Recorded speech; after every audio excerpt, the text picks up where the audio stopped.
You're not giving me easy questions, man. I thought we were going to start with some casual conversations about, marketing and what's B2B SaaS companies Nope, typically jumping need, in. We're going for it. So you're going for it. Welcome to episode 42 of B2B SaaS Marketing Snacks. My name is Mike, and I work on product here at Kalungi. As always, I'm with Stein Hendricks, who is a multi-time CMO, CEO, founder, and the ex-product marketing leader for Office 365 at Microsoft. Today, we're sharing some early results from an exercise that we do with all of our full-service clients at the beginning of our time together at Kalungi, where our team digs into all the crevices, the nooks and crannies of their business to benchmark the state of their sales and marketing functions, and then create the foundation for the go-to-market strategy that we execute over the next 6 to 12 months.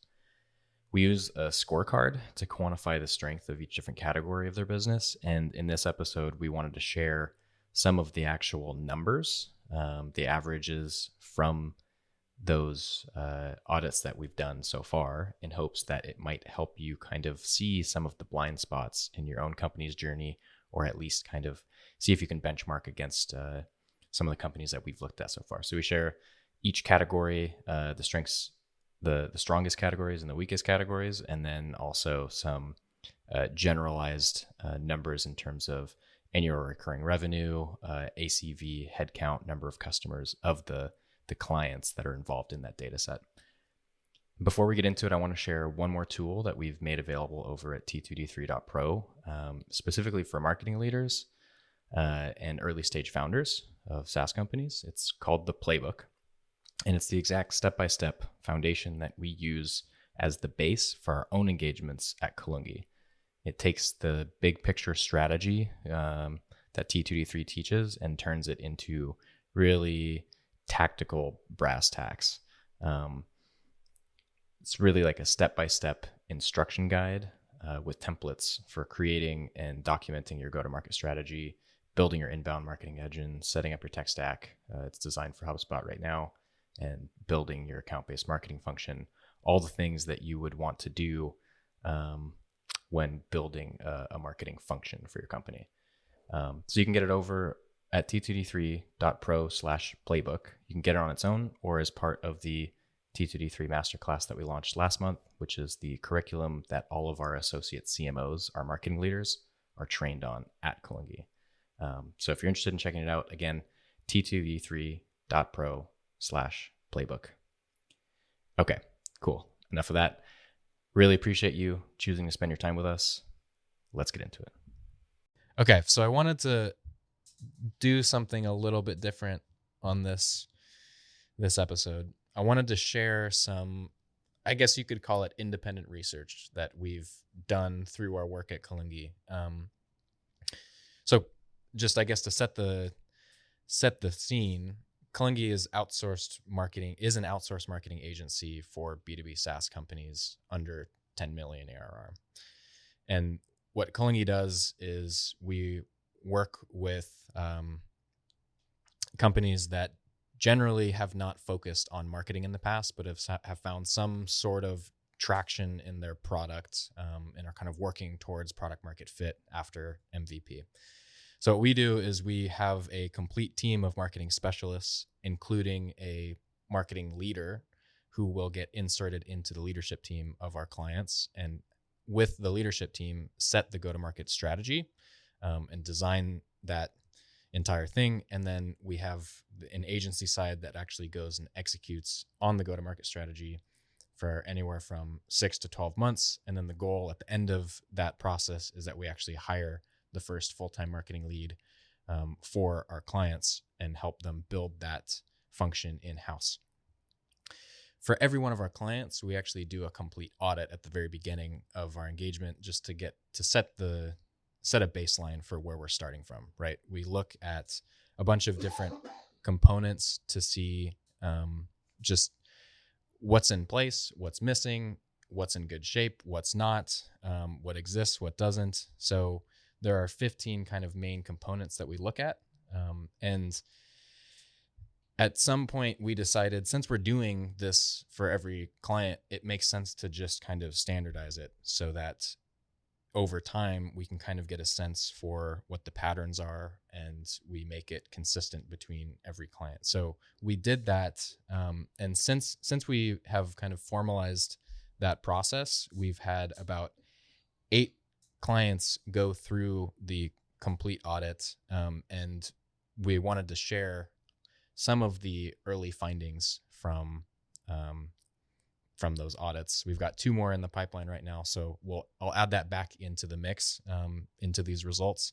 And if you're interested in seeing like a more detailed breakdown, if you subscribe to the T2D3 Insights newsletter at t2d3.pro, we'll share this on there and eventually turn it into an article that you can check out. But it should be interesting, I think, for a lot of early stage B2B SaaS founders to kind of see. There are definitely some patterns that are emerging when it comes to the things that are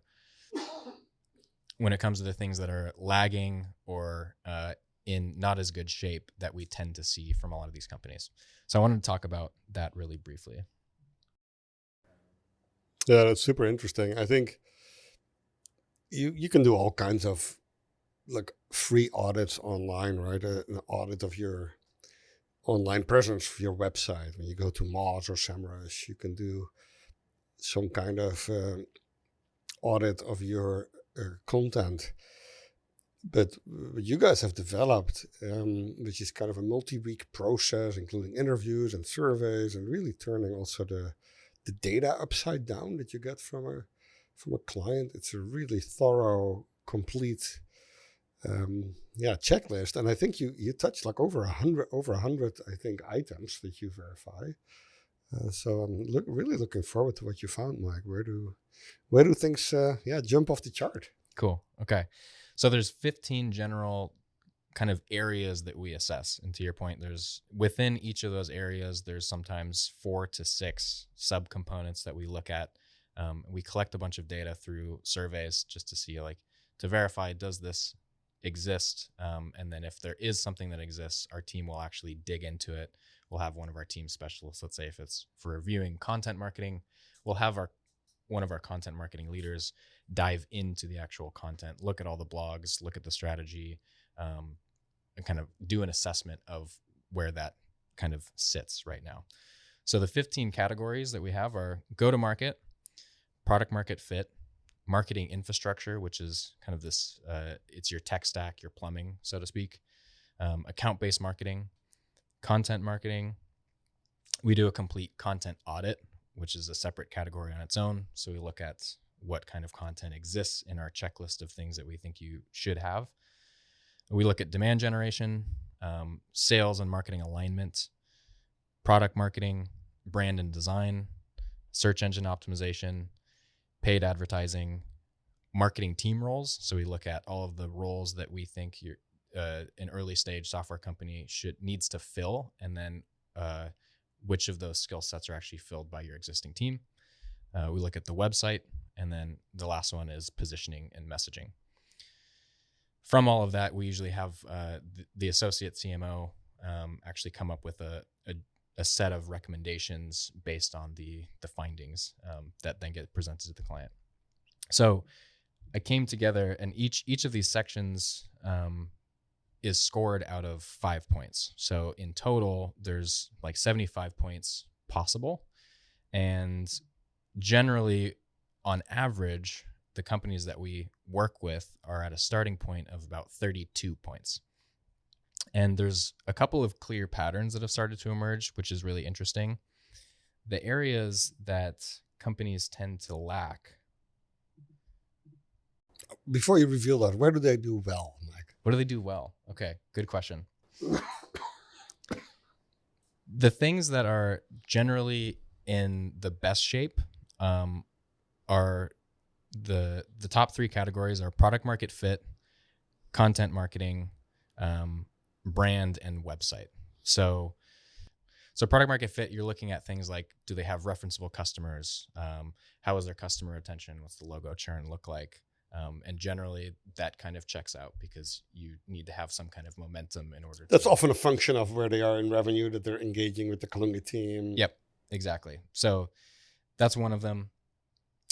Content marketing, which is around having an industry subject matter expert on your team? Do you have a content calendar? Do you have content that addresses top, middle, bottom funnel, frequently asked questions, content inventory, products, updates, things like that? And then brand, which looks at, do you have brand guidelines in place, consistent imagery, colors, fonts, product mockups, things like that. And then, oh, sorry, go ahead. More like the communication and the visuals of your brand. Yep, exactly. Not the positioning, because that's a separate category. Correct. And then website, which looks at just kind of the basic technical components of your website. So do you have an SSL certificate? Is your site speed decent for desktop and mobile SEO errors? Do you have good backlinks? Do you have GDPR or CCPA installed if you work with European or California markets, cookies, those types of things? Yeah. And again, a function of kind of the stage that companies that tend to work with us are at, because you usually need some kind of website to generate. And these 5 areas are in great shape, good shape compared to the others.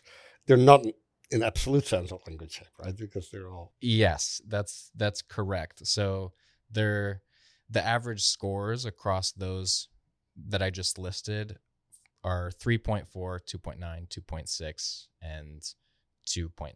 So out of 5, correct. So they're, in relation to the others, they're relatively good, but they're still not great. Okay. Yeah. So let's cut into the watermelon. So these were the green sort of, what's the red that's bleeding underneath? Yeah. So the red is interesting.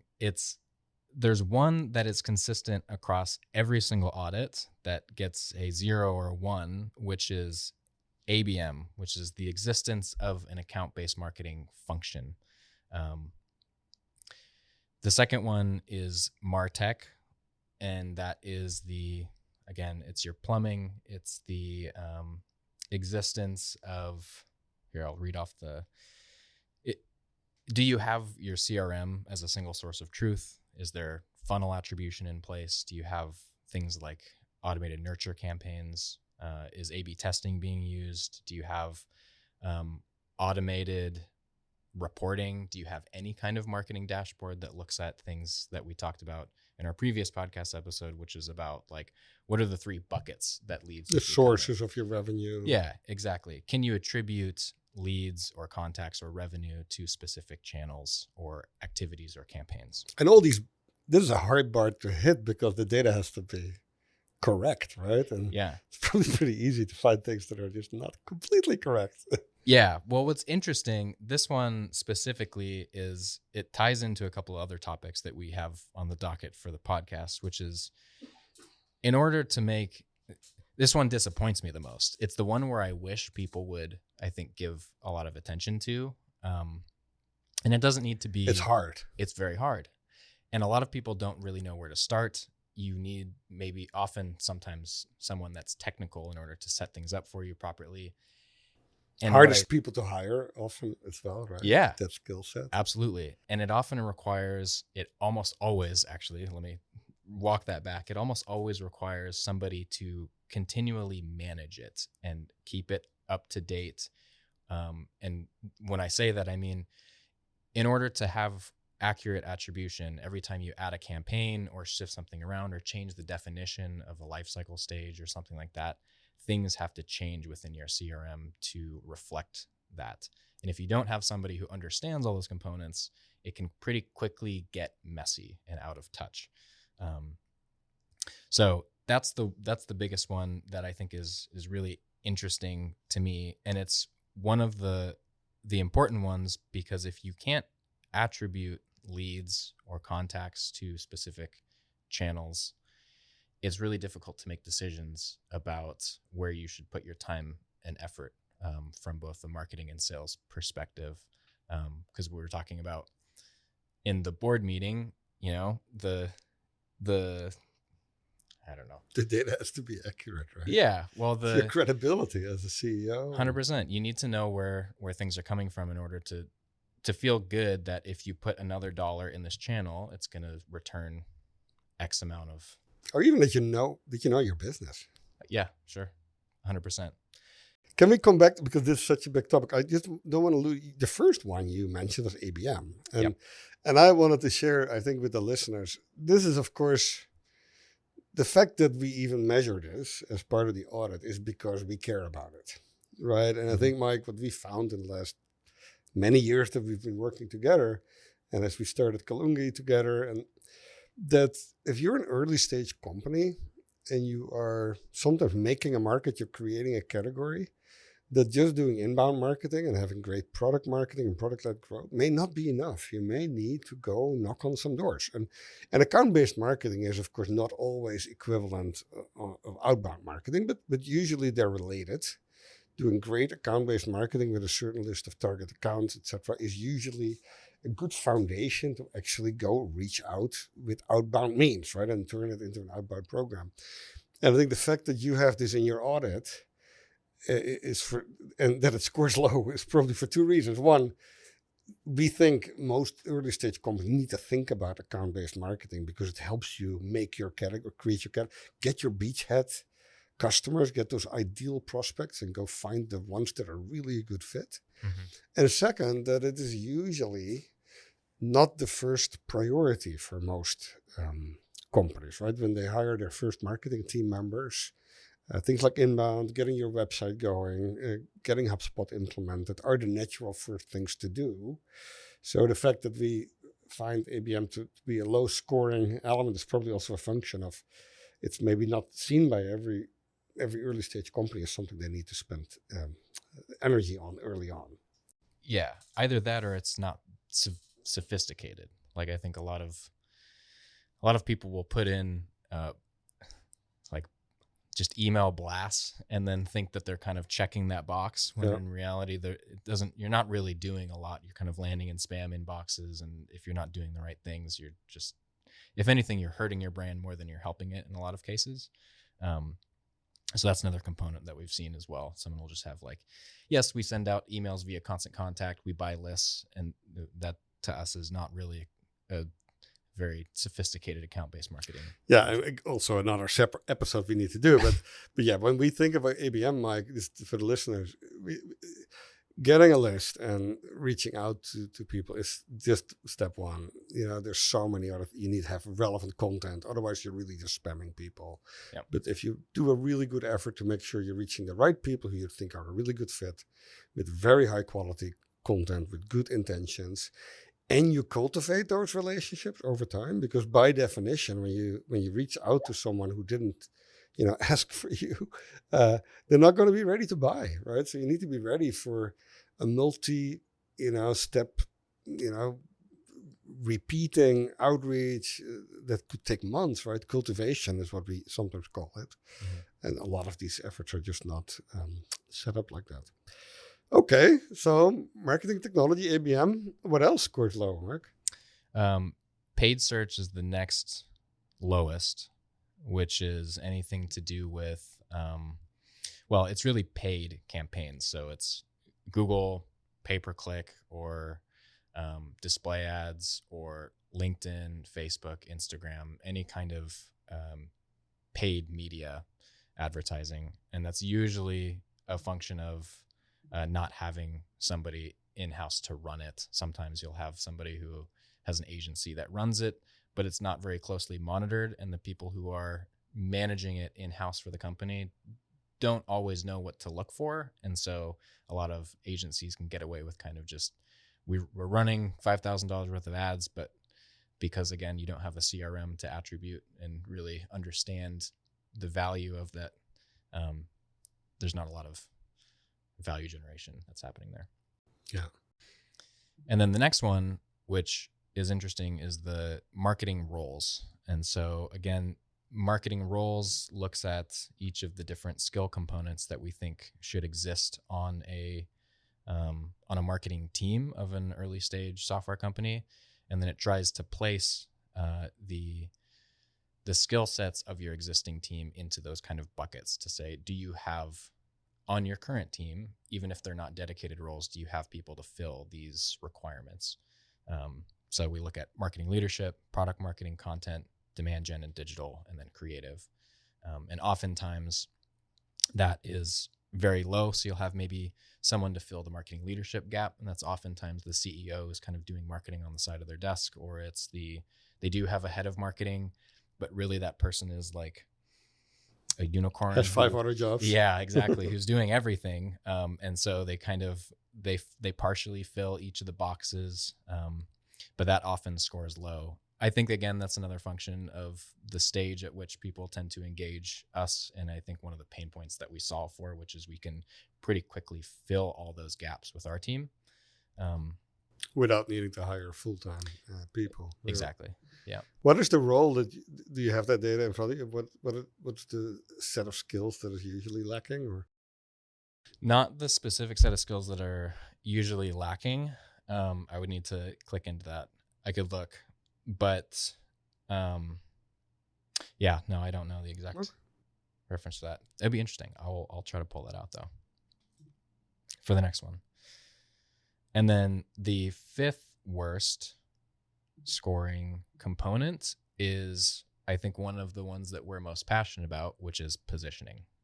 And positioning considers your public-facing messaging about how you stack up against your competition. Do you say that do you take a stand for a specific niche? Are you kind of saying that you are just a generic solution? Like how unique is your tagline? How special is your value proposition? Right. Is it succinct? Is it buyer-centric instead of talking about yourself? Is your messaging aligned with who you say your ICP and personas are? Mm-hmm. Is it simple? Like, do you have a lot of jargon? Does it make sense for people that don't necessarily maybe understand your market? And does it fit with, is there some kind of semblance of a brand voice, right? So that's what we look at there. So yeah, those are the 5 kind of worst performing components of the marketing audit, which is kind of interesting. And just, I guess, to set a frame of reference too. So the median annual recurring revenue of the companies that we've assessed so far is 3.6 million. So 3.6 million ARR. That's kind of the median of the companies that we've looked at. And the median ACV is $5,300. So that's a $5,300 deal size per year. And what's the average? Contract. The average is 7.6 million ARR. So it's skewed up by a couple of larger companies. And then the ACV average is 10,700. Got it. Yeah, and that makes sense because we just got more inquiries from smaller companies earlier who need help. Yeah. Right? Yeah. And so average headcount is 66, median is 25, and average customers, so this is paying accounts, is 893, and the median is 500. That's a great data set, Mike. We should do another episode, deep diving a little bit in the marketing technology challenges that you find in these audits, because there's probably a lot of very specific things we could talk about. Yeah, it's really interesting. And every company is just super unique in the way that they've found initial traction, right? Because oftentimes what happens is they'll find one channel that does well for them, and they'll kind of really hyper focus on that. And then there's all these other areas that kind of get touched, but in order to really build a flywheel, you eventually at some point have to address and get to a really secure spot. Awesome. Cool. Thanks.